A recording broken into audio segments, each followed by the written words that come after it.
So this is where we start the interactive part. Please type into the chat box what you think stress or distress is. Some people have typed anxiety, stress, or being out of control, overwhelmed, being on edge, tension, worry, pain. So lots of great answers, pretty much hitting it right there. So it's emotional strain or pressure. And this can be a normal part of our daily lives. And also it can become pervasive, as we'll talk about. Something that's troubling or confusing or out of the ordinary in our lives. And it can be multiple factors and that cause unpleasantness. And some of you are adding some of those things. We always think of the psychological, which can be the way we think. We just can't stop thinking about certain things, the way we behave, we might avoid things, or just this emotional sense of feeling overwhelmed, as you all put in the chat box. There can be social distress of how you interact with your social circles or how they're interacting with you, spiritual distress in your relationship with whatever spirituality or religion that you have, and then also physical distress, as somebody also put in the chat box as well. So now I'm going to ask you, and some of you put this in, and some of you said the definition was the same, which I wouldn't necessarily disagree with. What do you think anxiety is? Worry, unsure what's going to happen, fear, feeling nervous, heart racing, so some physical stuff, fear of the unknown, worry. Okay, similar, very similar, right? Restlessness, very good. So it's a feeling of uneasiness or worry. It can be generalized and unfocused. It can come from nowhere. There may not be a trigger, or there very well may be a trigger or an identifiable source of the anxiety. Physical symptoms, as some of you put up. So shaky stomach is the last one I see, which is I call butterflies, but muscle tension, restlessness, and a needing to move, feeling tired. I remind people when they feel fatigued that sometimes the anxiety or the worrying all the time is a lot of brain energy being used up. Feeling short of breath, having trouble concentrating or getting things done, or fear or dread of a future threat. For those people with that cancer or that have had cancer, that might be cancer coming back or getting another cancer. Even for people that have never had it, but might have a family member, a fear of that future threat.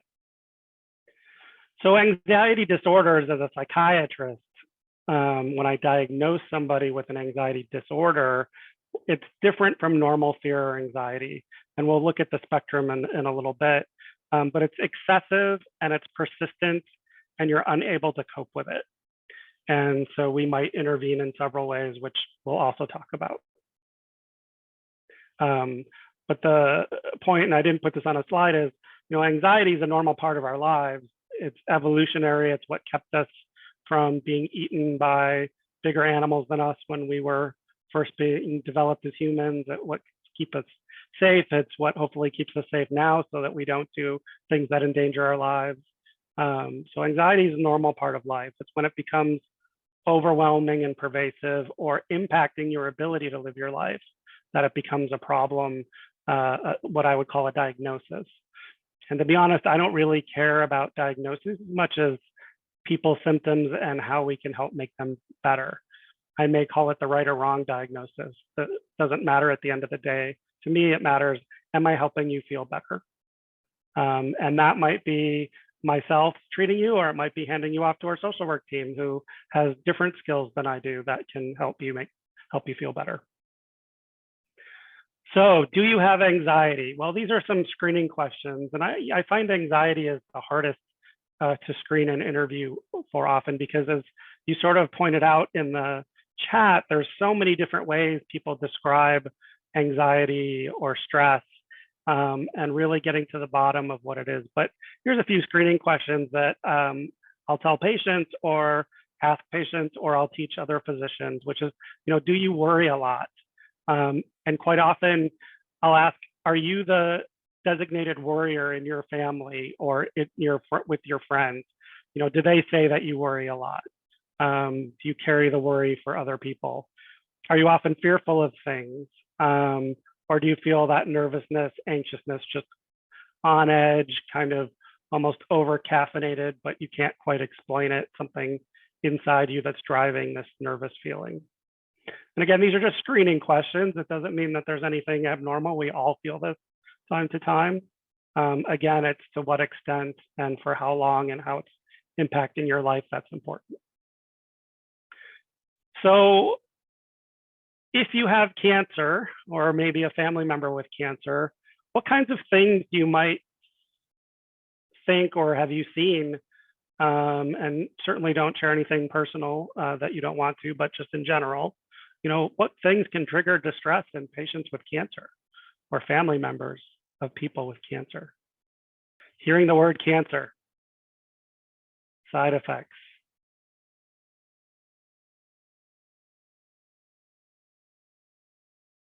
pain, test results, life expectancy, negativity, worst case scenario, family members that don't know how to help, being isolated, fear of pain, being alone, fear of death,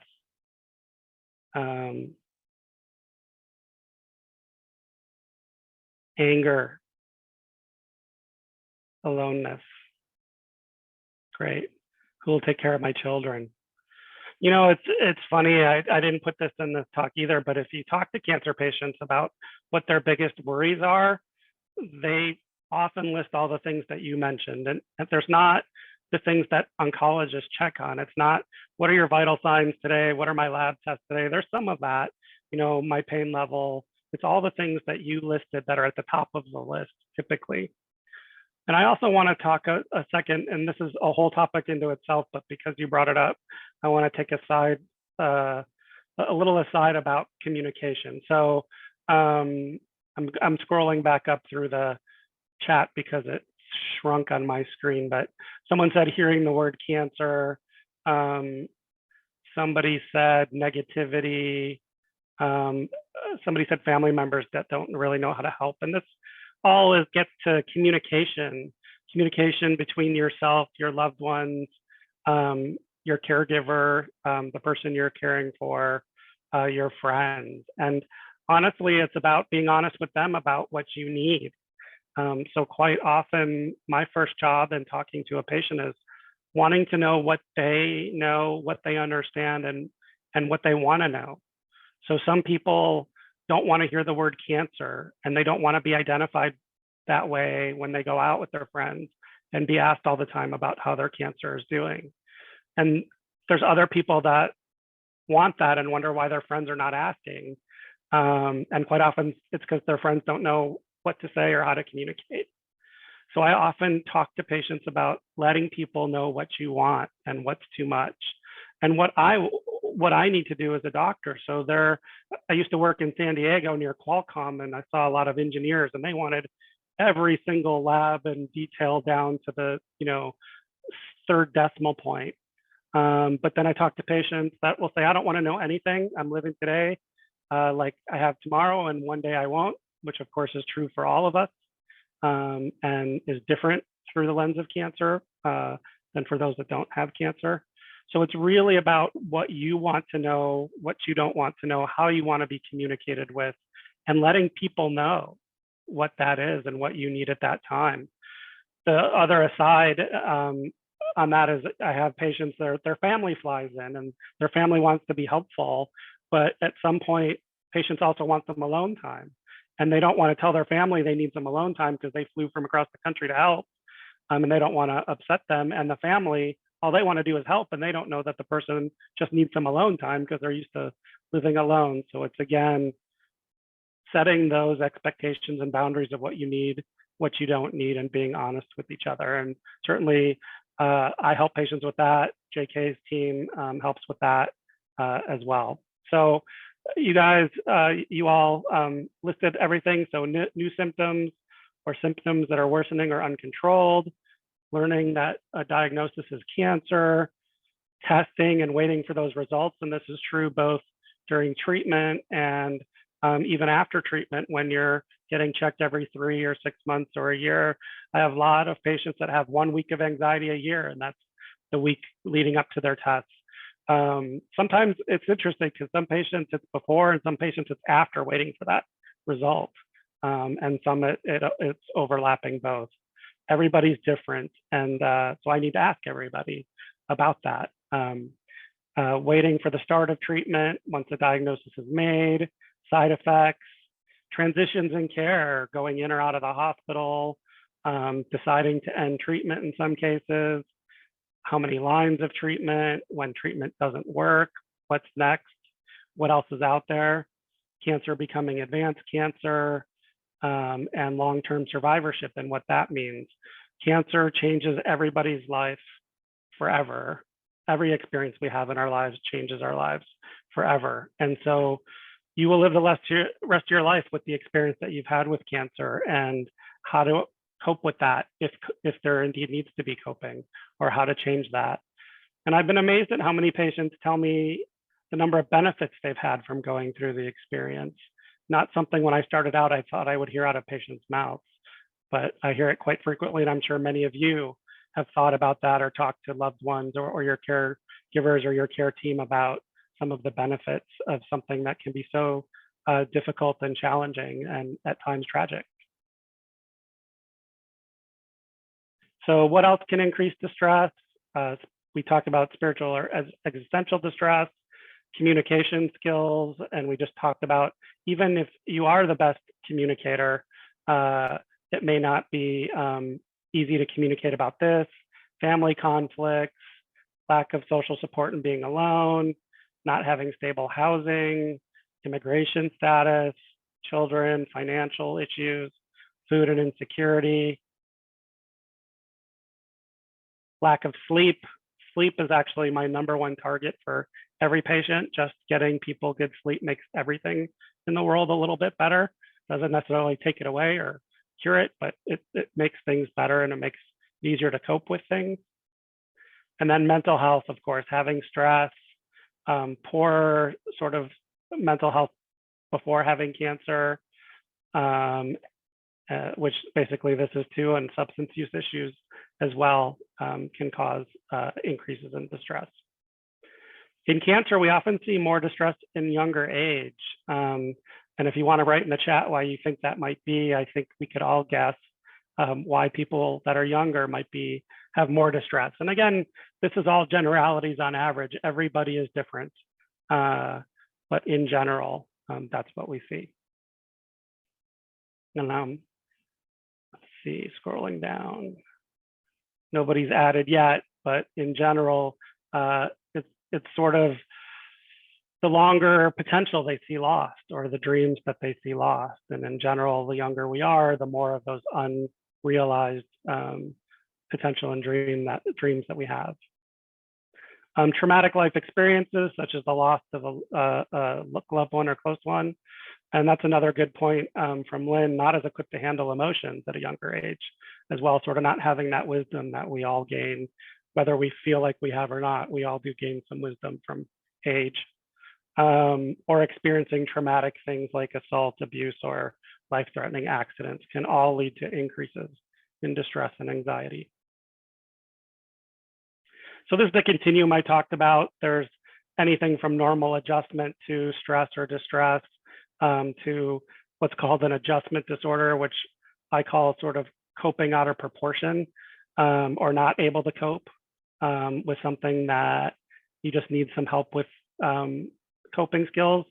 I had a gentleman once that he was the half of the US, whatever you call that, district manager of a high-end real estate company, high-powered job, a big position in the company, and could not tell his children that he had cancer, and cancer that was likely going to take his life within the next 6 months or a year. And I said, you have a pretty big job at work.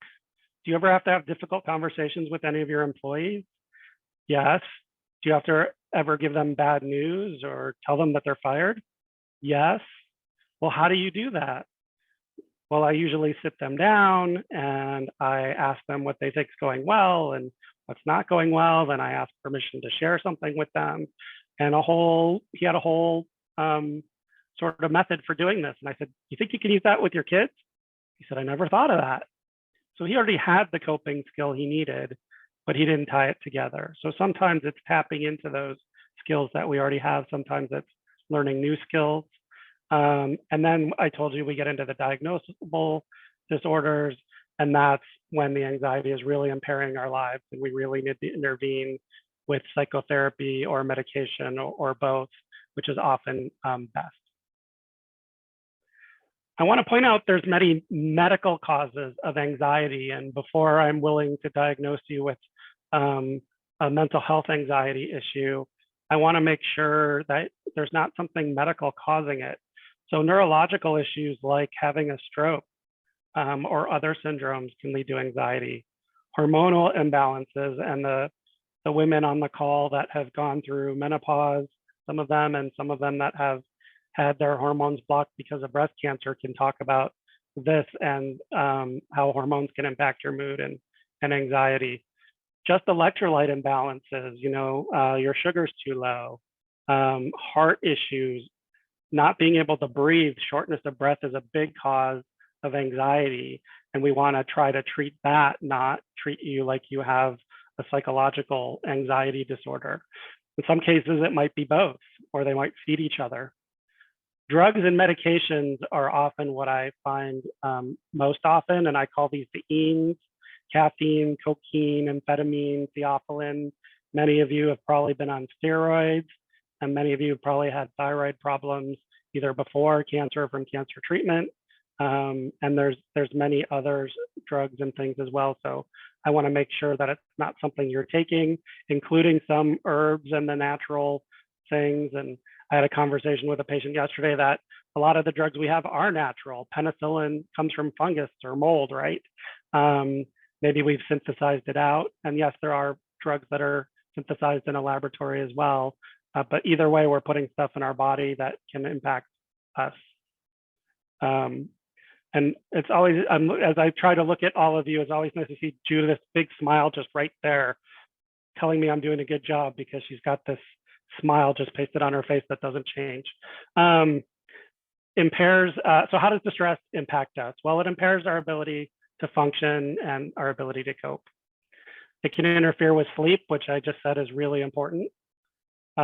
Decrease ability to focus, which patients going through cancer often need to focus on lots of appointments and lots of different things to do, plus their own health and exercise and nutrition. And many people are working still or taking care of kids. Increases in isolation, or some people withdraw from their social settings or their families. Because it just feels hard or they're not sure how to interact, and that can lead to even more stress. It can be harder to be a caregiver or employee when you're anxious. It can be harder to make decisions. It can actually decrease people's ability to take medications because they're too anxious. It lowers the levels of things that actually help with anxiety and help us feel better, like exercise and healthy behaviors. And a side note on that, we often counsel patients they'll say, well, I'll exercise when I feel less depressed, or I'll exercise when I feel less anxious. But it's actually the forcing themselves to exercise that causes that. So we try to get patients to change their behaviors to change that emotional feeling. It can lead to depression and anxiety. It can cause more missed appointments, and this causes worsened symptom control and cancer outcomes. And there's actually evidence that anxiety and stress worsen our immune system, our overall health, our quality of life, and actually impact our length of life as well. So it's my job to work with the oncology teams to minimize the impact of stress on patients with cancer and the outcomes that they're hoping for and that we're striving for, along with the rest of our patient and family support program, not just me alone.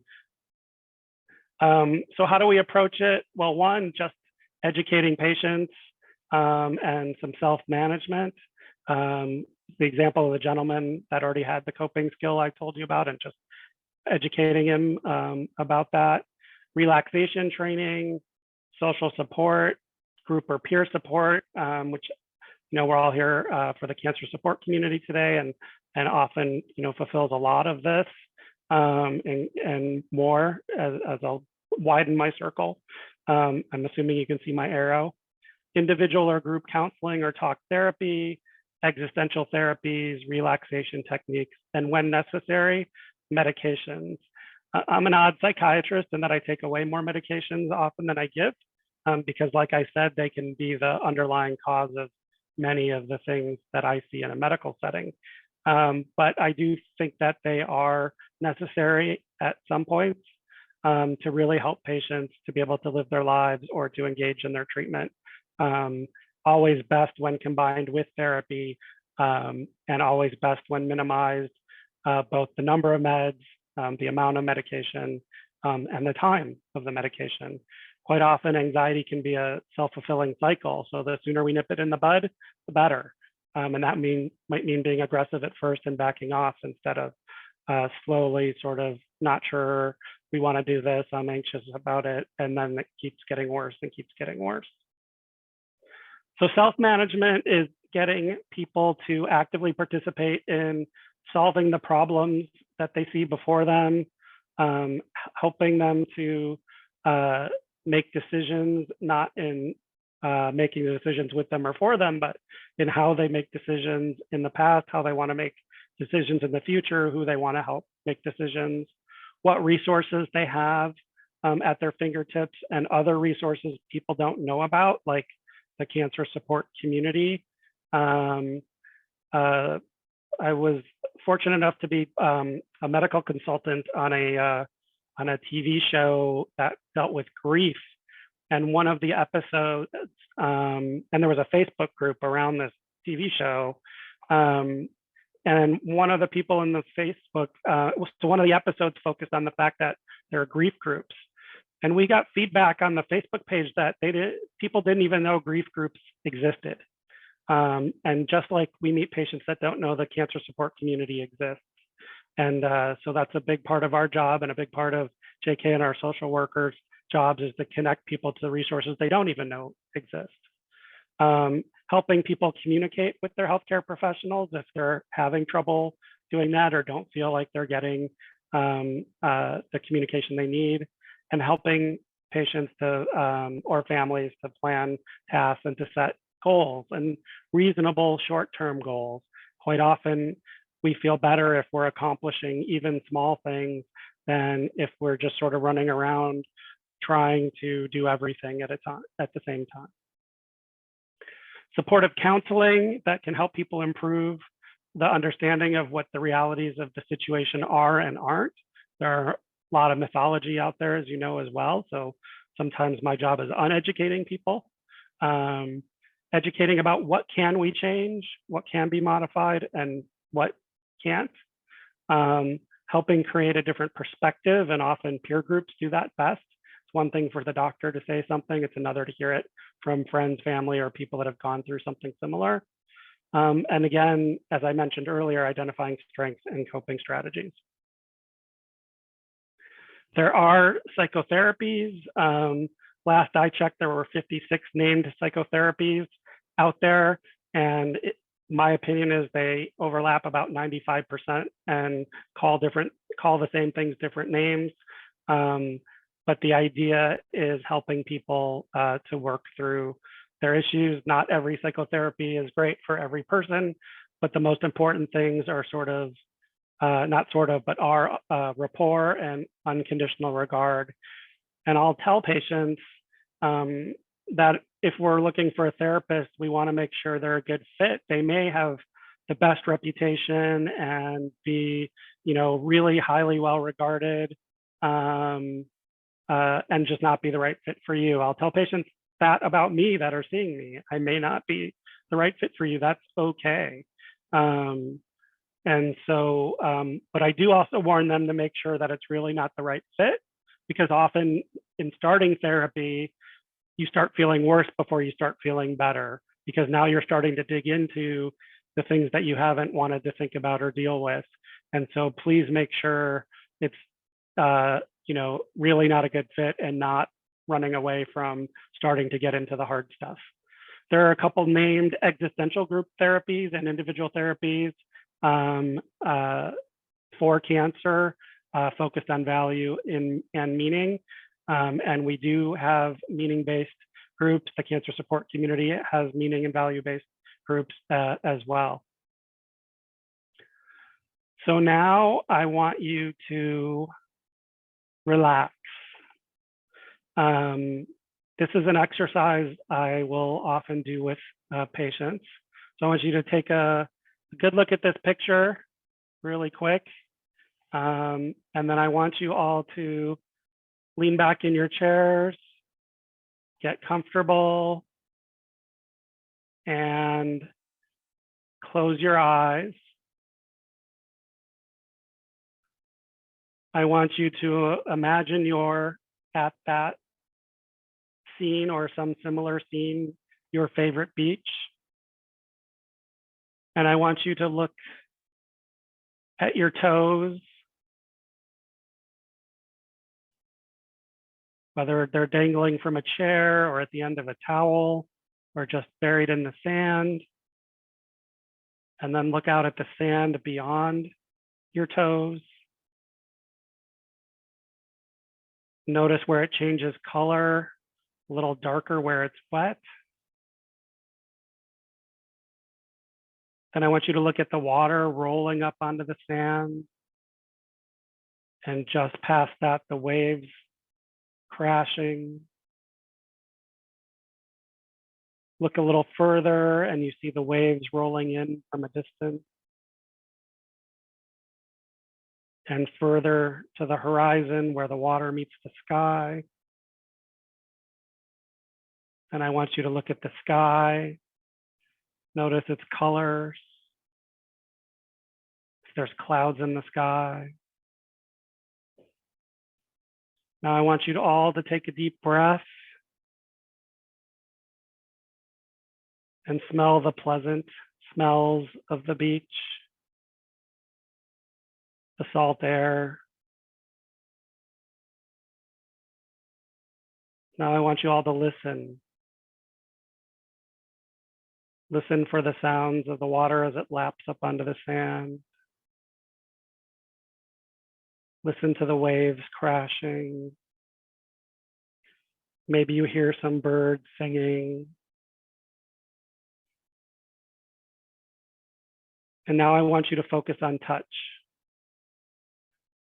Whatever you're sitting on, that chair, or the towel, the sand, how does it feel on your skin? How does the wind feel blowing on your body?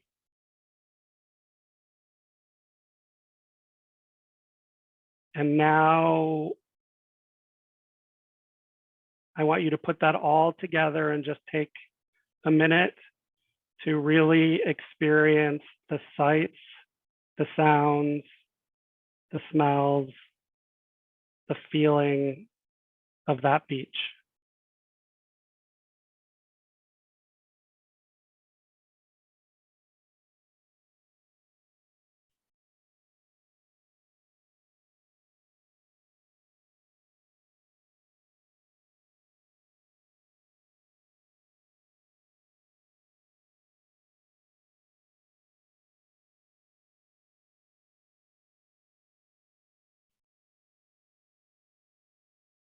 Okay, I want you all to take another deep breath.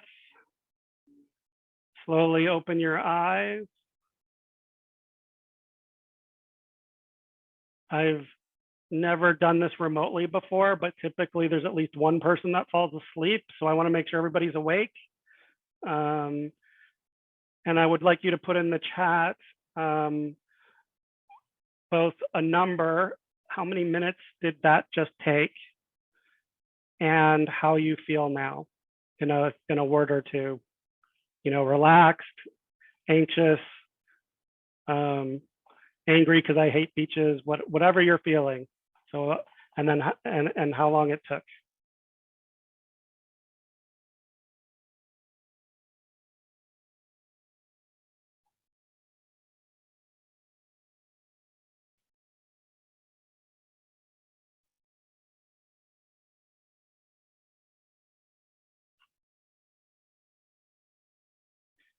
So I'm seeing 3 minutes, almost fell asleep, 2 minutes relaxed, best beach experience ever. I do hope the real beach is better, but thank you. Relax right away, 5 minutes, calm, 3 minutes, pleasantly relaxed, focused, use of imagery, 4 minutes, youthful relaxation, positive energy, someone invigorated, so they feel more energetic. Relaxed, 4 minutes. Somebody said it made them cry happy, 5 minutes, 3 minutes. Nice even on a stationary bike, good transportation. I hope we didn't make you sleepy. I wouldn't want anyone to fall off the bike. So usually I time this. I forgot to look at the clock, but on average 3 minutes it can take. I can do this in an office visit with patients, and I can also teach them, look, it takes 3 to 5 minutes if you're ever feeling overwhelmed or anxious, because you now all can do that yourself at home. And what I recommend is patients practice this 2 or 3 times a day, because when we're feeling anxious, it's hard to do the things that we know how to do, right? But when we're feeling good, it's easier. So whether you're feeling anxious or not, do this 3 times a day, even if you're not feeling anxious, because it's harder to do when you do really need it, when you're going into your doctor's appointment, and that's when you feel most anxious or those kind of things. But you can do this almost anywhere at any time, and it's free and easy, and doesn't take much time. So these are the complementary therapies. That's called guided imagery. There's also something called progressive muscle relaxation, hypnosis. Just sent a patient to a hypnotherapist the other day, and I used to have one on my teams in San Diego. A lot of actual medical evidence for hypnosis, more so than some of the medical things that we have. Meditation, and in a way, guided imagery is a form of that. Massage, aromatherapy, healing touch, energy therapy, biofeedback. Always exercise if possible, and it's almost always possible, even if you're bedbound. People can lift their legs, lift their arms, do range of motion. Bright light exposure. It's really important that we get about 30 minutes of sunlight a day, with no sunglasses and no sunscreen. Depending on your skin type, if you burn within that time, don't do that. We also live in Southern California, but the sun is really important for regulating lots of things, including sleep and mood and anxiety. So if you can get that, take that 30-minute walk without sunscreen, without sunglasses, avoiding caffeine and alcohol, especially at night. I had a good friend that couldn't sleep, and he called me and said, what medication should I take? And I said, are you still drinking your scotch before bed? And he said, yeah. I said, stop drinking your scotch. And he ignored me, and he went and found a doctor, and he got a medication, and he still couldn't sleep. And he called me back, and I said, just 2 weeks, no scotch before bed. And after 2 weeks, he was sleeping like a baby. Alcohol, it does make us relax. It can make us feel tired, but it also disrupts our sleep rhythms, and we get a much less quality sleep. So treating insomnia, as I've said before, one of the most important things. And then there's the medications. And I'm not going to spend a lot of time on this today. So the typical things you'll hear are the what are called antidepressants, even though they're also for anxiety. The typical SSRIs. The company names are Prozac and Paxil and Zoloft and Effexor, those type of medications. All of them do help with mood and anxiety. All of them have this potential side effect of making anxiety worse. So in somebody with anxiety, we often start lower and raise the dose more slowly.